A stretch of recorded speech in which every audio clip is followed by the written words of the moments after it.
그때마다 멘탈이 탈탈 털려서 모든 걸 다 포용해라 이게 아니라, 안녕하세요, 캡틴 나나입니다.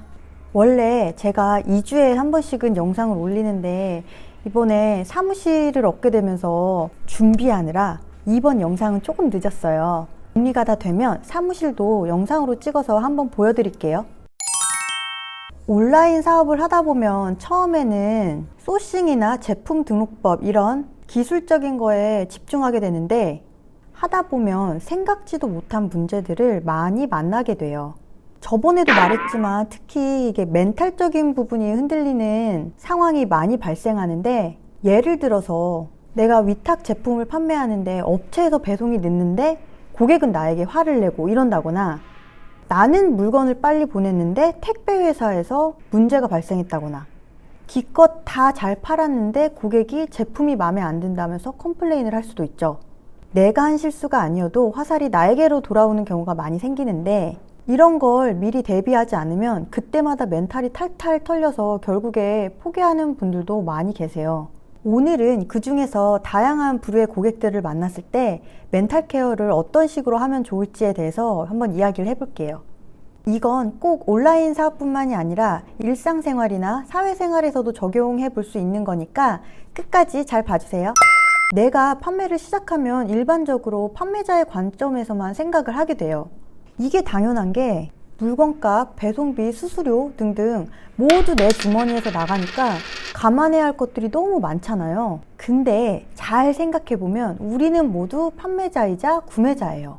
내가 판매하는 물건들 외에는 우리가 모두 다 다른 어딘가에서 구매를 하는 거잖아요. 근데 내가 필요해서 물건을 샀는데 배송이 많이 늦어진다거나 택배 박스를 뜯었는데 하자 있는 제품이 나오면 기분이 안 좋지 않나요?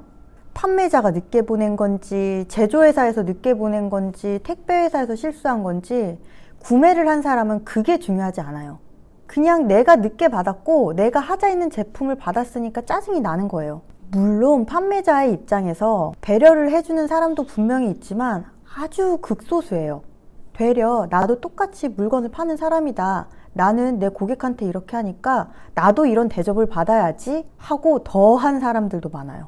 근데 그 마음을 이해해야 돼요. 모든 걸 다 포용해라 이게 아니라, 그게 되게 미세한 차이인데 그 사람의 입장을 이해하면 사실 그렇게까지 스트레스 받을 일이 많지가 않거든요. 이게 되게 당연하지만 어려운 얘기죠. 이제 제가 겪은 두 가지 이야기를 예시로 들려드릴게요. 제가 인스타에서 우크라이나 제품을 공구한 적이 있어요. 이게 제가 샘플을 구매했을 때 한 3주 정도 걸려서 판매할 때도 배송 기간을 한 3주에서 4주 정도로 고지를 했거든요. 근데 이 제품이 핸드메이드 제품이기도 했고 수량이 많아진 데다가 하필 그때 그 판매자가 다른 대량 주문이 겹친 거예요. 제 주문이랑 같이. 이게 배송 시간이 계속 지체가 되니까 구매를 하신 분들도 되게 궁금하고 답답하고 그럴 거 아니에요. 이제 한두 분씩 언제 오냐고 연락이 오기 시작하더라고요. 그래서 제가 그 연락을 받은 후부터는 제작자랑 계속 연락을 하면서 업데이트가 있을 때마다 고객에게 연락이 오기 전에 제가 먼저 연락을 돌렸어요. 거의 주에 한 번씩은 업데이트를 했죠. 그렇게 한 달 정도 지체가 돼서 1차, 2차로 나눠서 발송이 됐는데, 1차로 받으신 분들은 다행이지만 2차로 받게 되신 분들은 또 2주를 기다려야 되는 상황이 온 거예요.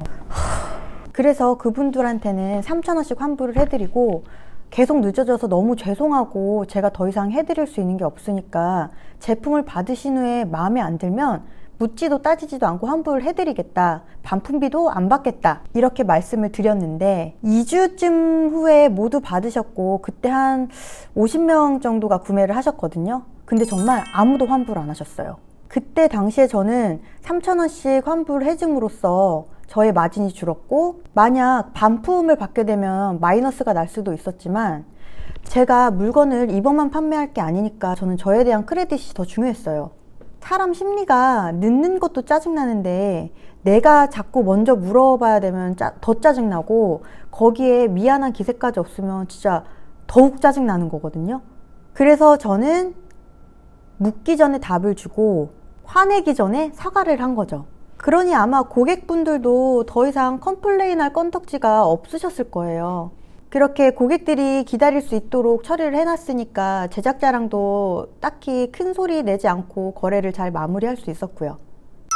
또 한 번은 이번엔 제가 구매 대행 상품을 스마트 스토어에서 판매를 했는데 그때 당시 추석 전이라서 물량이 엄청 많이 밀려 있었고 또 하필 주문 주신 분이 제주도에 거주하시는 분이라 배송이 조금 더 길어지는 상황이었어요. 아니나 달라 전화가 오더라고요. 딱 받으면 알잖아요. 한마디 하려고 전화했다. 도대체 언제 보내냐, 추석 전에 받으려고 샀는데 어쩌고저쩌고 하면서 막 다다다다 거리시길래 우선은 죄송합니다 고객님, 많이 기다리셨죠. 원래는 평균 2주 정도면 도착을 하는데 지금은 추석 전이라 물량이 많이 밀려서 통관에서도 많이 밀리고 있는 것 같습니다. 차근차근 상황 설명을 하고 사과를 드렸는데 거기서 그냥 넘어가지 않고 다른 구매 대행은 7일이면 오는데 무슨 2주냐고 이렇게 딱 꼬투리를 잡으시더라고요. 근데 배 태우면 평균 10일 정도지 7일은 진짜 좀 오바거든요. 비행기 태우면은 뭐 그럴 수도 있을 수도 있는 정도인데, 그래서 제가 이제 보통 10일은 걸리는데 7일이면 굉장히 빨리 도착하는 거다 라고 말하는 순간 참 어이가 없네, 무슨 10일이에요? 이러면서 드릉드릉 이제 시동을 걸길래 그럼 더 빠른 방법이 있는지 저희도 한번 모색을 해보겠습니다 이러고 바로 엎드렸어요. 시동이 다 걸리기도 전에 시동을 꺼버린 거죠. 그러니까 고객도 잠깐 어버버 하다가 또 불만을 이야기하긴 했는데 그래도 네 맞아요, 화내실만 하죠, 기다려서 어떡해요, 이런 식으로 다 받아주니까 더 화를 안 내시더라고요. 그때 제가 어떻게 더 할 수 있는 방법은 없었는데 말이라도 최대한 빨리 보내드릴 수 있도록 방법을 모색하겠다 하고서는 우선 전화를 끊고 문자로 불편함을 드려 너무너무 죄송합니다 하면서 커피 쿠폰을 하나 보내드렸어요. 그러니까 되려 멋쩍어 하면서 미안해 하시더라고요. 결국 그 물건은 추석이 지난 다음에 도착을 했고 고객이 이제 전화한 후로 2주 있다가 받으신 거거든요. 근데 그 2주 안에 전화가 다시는 안 오셨어요. 물론 리뷰도 안 남겨주셨는데 제가 이렇게 안 했으면은 아마 나쁜 리뷰가 달리지 않았을까요? 그게 장기적으로는 스토어에 훨씬 더 안 좋거든요. 저는 커피 값으로 제 스토어를 지킨 거죠. 자, 이 사례들을 들으니 이제 감이 조금 오시나요? 우선 자기 스토어에 정해진 사항이나 정보는 정확하게 전달을 드려요. 그리고 그 다음 반응을 보면 고객 타입이 대충 나오거든요. 그냥 네 하고 이해를 해주시는 분들도 있지만 내 대답이 마음에 안 들어서 드릉드릉 하시는 분들이 분명히 계세요. 그러면 그냥 더 나아가기 전에 엎드리세요. 그게 진짜 장기적으로 내 정신 건강에도 더 좋아요. 보통 그분들은 원하는 게 있어서 그렇거든요. 누군가는 뭔가 보상을 바랄 수도 있고 누군가는 자기의 말이 맞다는 걸 증명하고 싶어서 그럴 수도 있고 누군가는 그냥 정말 그날 기분이 안 좋아서 화풀이 대상을 찾는 걸 수도 있어요. 근데 그런 거에 일일이 대꾸하면 이야기가 길어질수록 서로 감정도 더 상하고 논쟁이 끝난 후에도 나는 이미 기분이 너무 상해서 그날 하루 종일 일에 집중을 못할 수도 있어요. 거기에 제 스토어에 낮은 리뷰가 달릴 수도 있고요. 그러느니 그 순간 잠깐만 참고 거기서 끝내버리는 게 결국엔 훨씬 이득이 아닐까요?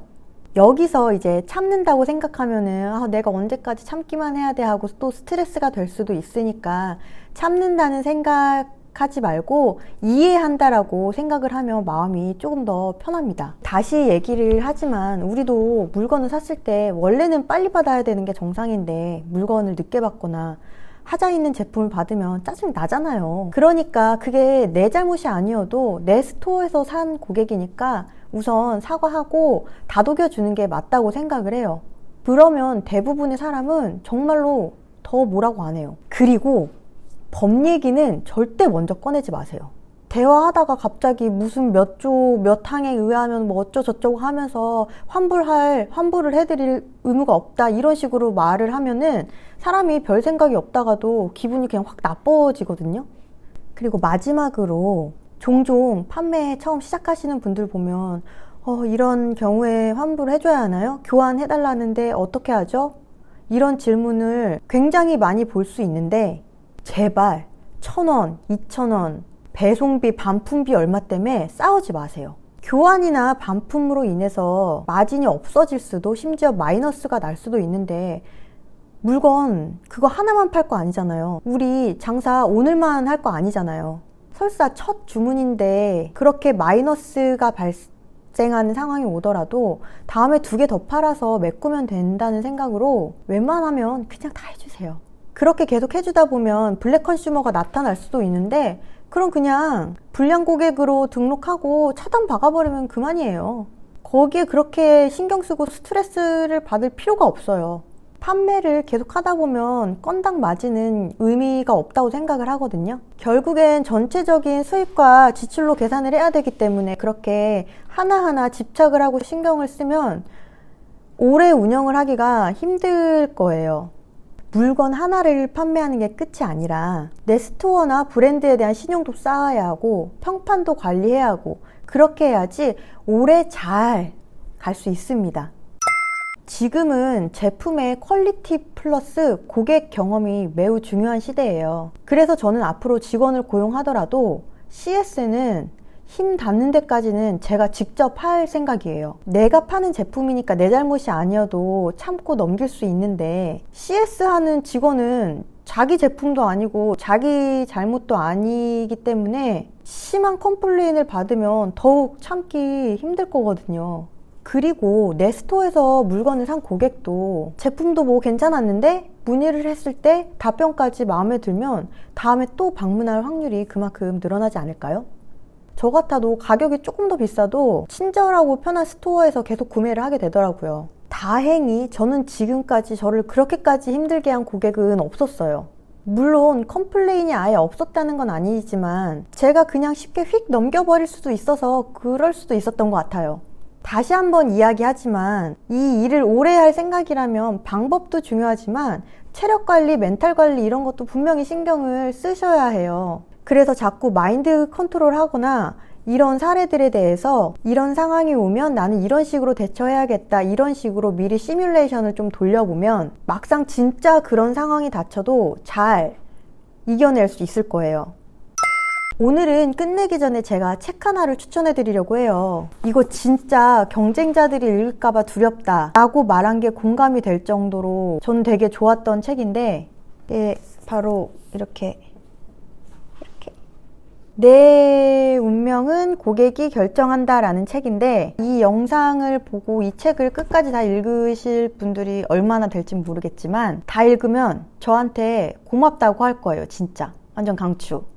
자, 그럼 오늘 영상이 도움이 되셨나요? 제 영상이 도움이 되었다면 구독과 좋아요 꼭 부탁드립니다. 그럼 다음 영상에서 뵐게요. 안녕.